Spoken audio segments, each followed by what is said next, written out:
Thank you, Madam Chair. Madam Chair, I can make posters too. I think I got the right backdrop there. Let's talk a little bit about credibility.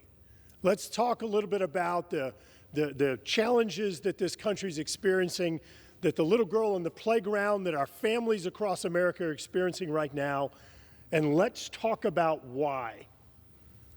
This body's about credibility. It's about your word. So let's talk a little bit about why America is experiencing the challenges that they are. We're seeing higher electricity prices that are making American families unable to be able to afford medicine and groceries, refuel their car, or pay electricity bills. Why is that happening? It's happening because my friends across the aisle have refused to produce American energy. It's a supply and demand issue.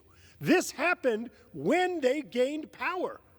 The day the President of the United States was inaugurated, Madam Speaker, Madam Chair, gasoline prices in my home state were as low as $1.74 a gallon. $1.74 a gallon. Let me ask you, where in the world are you going to find that today? You have cut off production of oil and gas. Don't take my word for it. You know, one term I've never heard anybody say is bring back that Jimmy Carter energy policy. Yet, when Jimmy Carter was president, he leased 100 times more acres of lands and waters for energy production. Why do we have a crisis in energy right now? It was self-inflicted. Why has this administration, have these Democrats sold off hundreds of millions of barrels of oil from our Strategic Petroleum Reserve? The emergency reserve that was designed for crises, not awful policy. It's because they've refused to produce energy. You've created a supply problem, and you're using our emergency reserves to address it. And so you sit here and also raised royalty rates. You proposed increased pipeline fees. You proposed taxes or enacted taxes on American energy, all driving up the cost. And then you sit here and wonder why we have high prices? These were all self-inflicted wounds. You did this to America. Your policies. Madam Speaker, it is remarkable seeing what's going on right now, listening to my friends across the aisle talking about the environment. Yet, their own legislation requires the use of critical minerals that they, at the same time, have banned or prevented from being used, from being mined or processed or refined in the United States.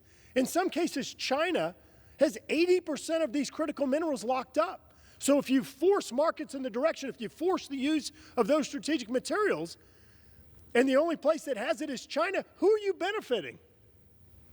Look, China loves their energy policies. They benefit from it. All roads lead to China. Over 80% of the solar panels are made in China.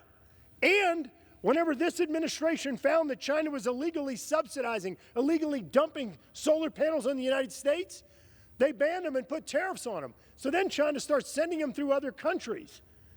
And you know what this administration does? Says, yeah, that's fine. They acknowledge that they were Chinese solar panels being sent through other countries, and they still allowed it. The Biden administration allowed it, and my friends across the aisle have done nothing to stop it.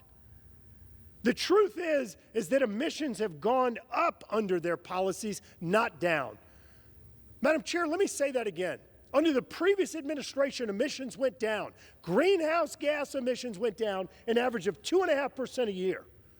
First year of the Biden administration, my friends across the aisle working with them closely, emissions went up 6%. Last year went up another 1.3 or 1.4%. I'm going to say it again. My friends across the aisle and their policies have resulted in higher greenhouse gas emissions.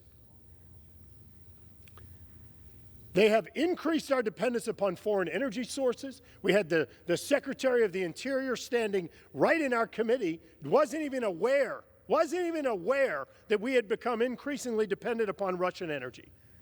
And they talk about corporate welfare. I agree, which is why the over $600 billion that my friends across the aisle have put toward effectively bribing companies into investing in renewable energy sources that in many cases are not economic simply doesn't make sense.